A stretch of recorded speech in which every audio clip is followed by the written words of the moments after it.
Gullaga ham temir moddasi, железо yetishmasligini hammamiz bilamiz. Videoni oxirigacha ham ko'ramiz. Saqrayin tugmasini bosib, samolyot qilib tanishlarga, gulsevarlarga jo'natib qo'yinglar обязательно. Tak, qaranglar. Gullarimizni baylari o'zidan o'zi. Masalan, gullarni zo'r qarab olsizlar, suvni ko'paytirmayapsizlar. Hammasi yaxshi, lekin o'zidan o'zi sarg'ayib ketyapti. Yoki bo'lmasa mana pitno bo'lib jigarrang tushyapti, lekin suvi ko'p emas, lekin suvdan ham bo'lishi mumkin. Mana sap-sariq bo'lyapti. Xloroz bo'lyapti gullarimiz. Nima qilamiz? Temir moddasi yetishmasligidan bu bo'ladi. Biz mana qaranglar, xelatniy железо temir moddasini 6% dan 11% gacha ishlatsak bo'ladi. Iloji boricha xonaki gullarga, komnatniy rasteniyalarga 6% ni men tavsiya qilaman sizlarga. Mana hozir sizlar bilan birga o'sha narsani tayyorlaymiz. O'rtacha ham tigidan quysak bo'ladi, ham ustidan sepsak bo'ladi. Juda ham yaxshi maqsadga muvofiq bo'ladi, ustidan ham tigidan ham. Gul faqat tigidan suv ichmaydi, bilasizlar, ustidan ham suv ichadi.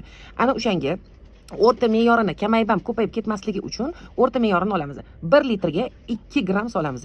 Ko'p emas, 2 gram solamiz. Tak, 15 kun, 20 kun interval bilan 4 martagacha ham xelat железоni bersa bo'ladi. Mana hozirgi mahal qish, mana bahorga chiqishimiz arafasida mana hammamizda immunitetimiz tushadi. Baribir nimadir vitaminlar o'zicha yetishmay qoladi, u bo'ladi, bu bo'ladi. Gullarda ham xuddi shunaqa.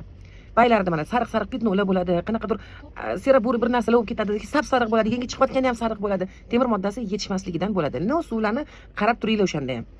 Ko'paytirib yormanglar ham, kamaytirib yormanglar ham, o'zi normasida beringlar. Bu nima beradi? Biza o'sishini ham ta'minlab beradi, baylarni ham yashil chiroyli bo'lib berishini ham ta'minlab beradi. Ana o'shaning hisobiga 1 litrga 2 gram olamiz. Mana qaranglar. 1 litr suv oldim men. Rangi och, ro'zvoy, rosa chiroyli rang bo'lib chiqadi. Mana oldim. Tarozda 2 gram xelatniy железоni tortdim, 6% ligi. Tortdim. Yaxshilab aralashtiramiz. Bardoviy takoy rangli mana shunaqa bo'lib qoladi. Qizg'ishroq rang bo'ladi. Yaxshilab aralashtiringlar, yaxshilab.